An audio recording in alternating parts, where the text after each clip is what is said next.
Assalamualaikum warahmatullahi wabarakatuh. Selamat pagi anak-anak. Bagaimana kabar kalian hari ini? Ibu harapkan kalian semua dalam keadaan sehat walafiat ya. Hari ini Ibu akan melanjutkan materi kita, yaitu tentang struktur dan fungsi sistem pencernaan. Nah, pasti kalian penasaran kan? Setelah kita makan, kemana sih makanan kita? Apa yang terjadi pada makanan kita dan bagaimana sih prosesnya? Yuk kita ikuti pembelajaran hari ini. Anak-anak, setelah kalian makan makanan, maka di dalam tubuh kalian akan terjadi 4 proses. Yang pertama adalah ingesti, yaitu proses memasukkan bahan makanan. Yang kedua adalah digesti atau pencernaan. Jadi makanannya dicerna. Kemudian yang ketiga adalah absorpsi atau penyerapan zat-zat makanan yang dibutuhkan tubuh. Dan proses yang terakhir adalah defekasi atau pembuangan sisa-sisa makanan yang tidak dibutuhkan oleh tubuh. Nah, pada tahap yang kedua atau digesti terbagi menjadi 2. Ada jenis pencernaan mekanis dan pencernaan kimiawi. Di tabel itu sudah dijelaskan bahwa perbedaan dari pencernaan mekanis dan kimiawi. Kalau pencernaan mekanis itu prosesnya adalah makanannya dikunyah, dicampur, diremas, dan menggunakan aktivitas fisik ya. Sedangkan pencernaan kimiawi terjadi reaksi kimia karena ada bantuan enzim atau getah dari penghasil enzim ya. Organ-organ yang berperan dalam pencernaan mekanis itu ada mulut. Di sini ada gigi ya, terutama dia tugasnya mengunyah, meremas makanan.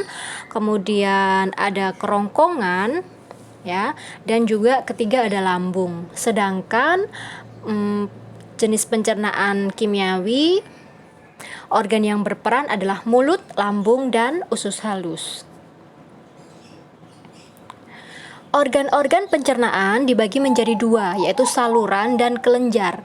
Saluran itu adalah organ-organ yang dilewati langsung oleh makanan, sedangkan kelenjar adalah organ-organ yang membantu sistem pencernaan makanan dengan cara mengeluarkan enzim-enzim yang diperlukan untuk mencerna zat-zat makanan kita. Saluran pencernaan ada mulut, kerongkongan, lambung, usus halus, usus besar, rektum, dan anus. Sedangkan untuk kelenjar ada hati, kantung empedu, dan pankreas. Yuk kita lihat sama-sama saluran-saluran pencernaan dan kelenjar-kelenjar pencernaan berikut ini.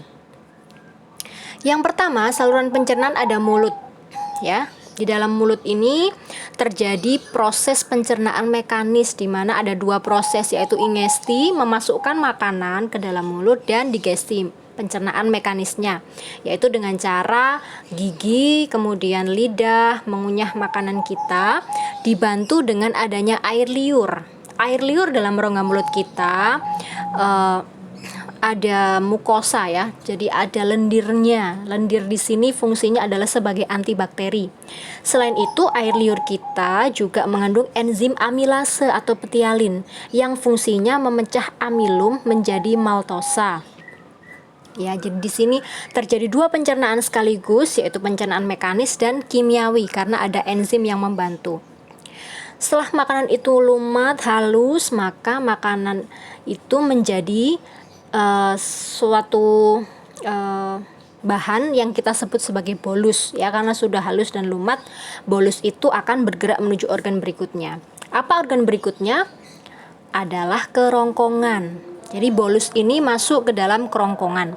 Bolus menuju ke faring terlebih dahulu ya, melalui anak tekak atau faring. Setelah itu pada pangkal faring di sini ada 2 percabangan anak-anak ya. Jadi ada cabang 1 yaitu jalan menuju tenggorokan dan 1 menuju kerongkongan. Nah, tujuan bolus kemana? Tentu saja ke kerongkongan, sehingga di daerah percabangan sini ya, daerah jalan menuju tenggorokan itu ada yang namanya epiglotis. Jadi dia fungsinya menutup ujung saluran pernafasan kita agar makanan tidak masuk ke saluran pernafasan, karena tujuannya adalah ke kerongkongan atau esofagus.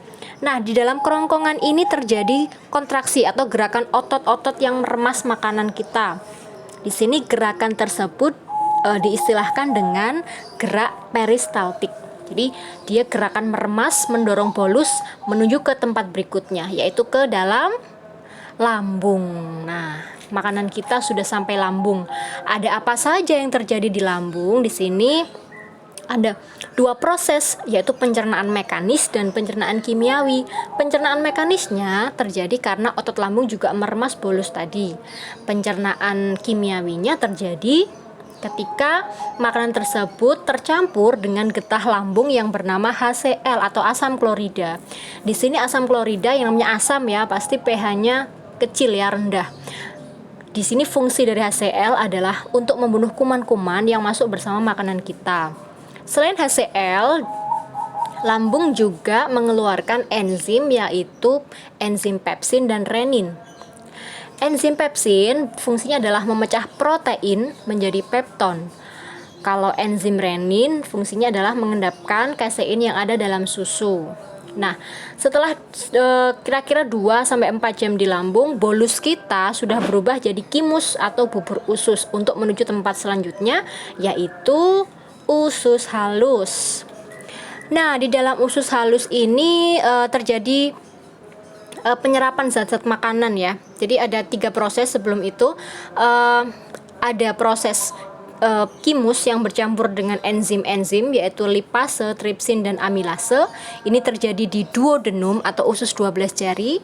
Kemudian proses berikutnya adalah penyerapan makanan, yaitu di jejunum atau usus tengah. Dan yang ketiga adalah ileum ya.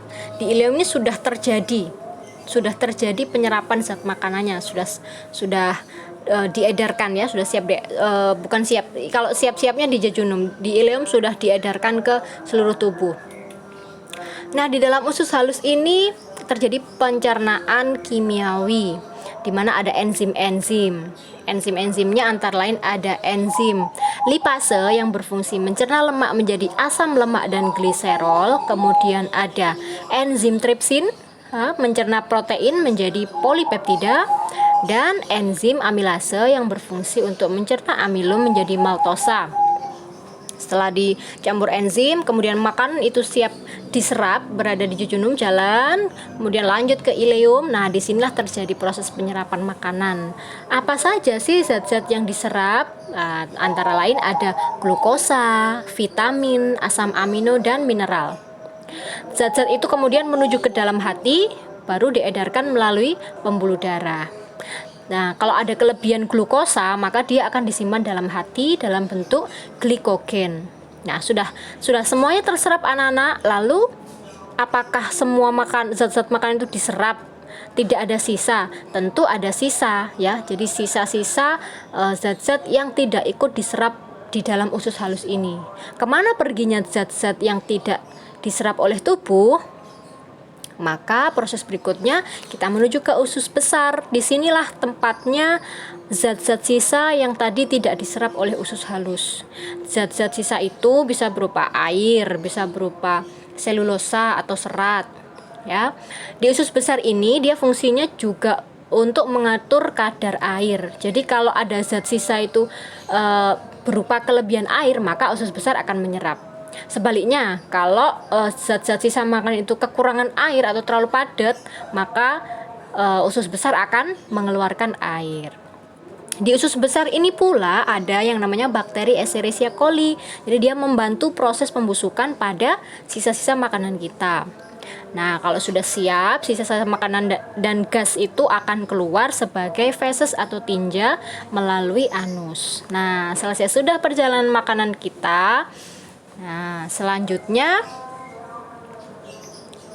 ada kelenjar pencernaan. Tadi kelenjar pencernaan kan fungsinya adalah untuk menghasilkan enzim. Enzim tadi kan sudah disebutkan pada saluran-saluran pencernaan. Nah, siapa saja organ-organ yang menghasilkan enzim tersebut?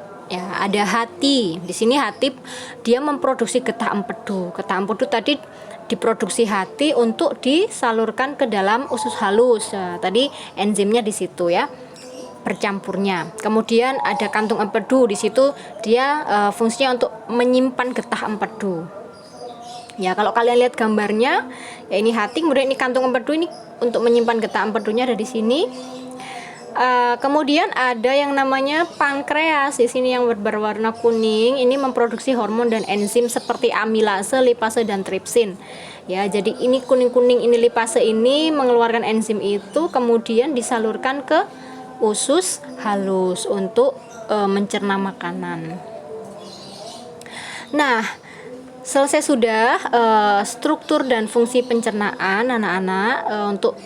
Untuk berikutnya silakan ikuti kegiatan lanjutan ya. Kalian bisa berdiskusi bersama kelompok atau bertanya pada ibu, kira-kira apakah ada pertanyaan atau ada yang kurang jelas. Kita lanjutkan pembelajaran kita melalui chat di Microsoft Teams.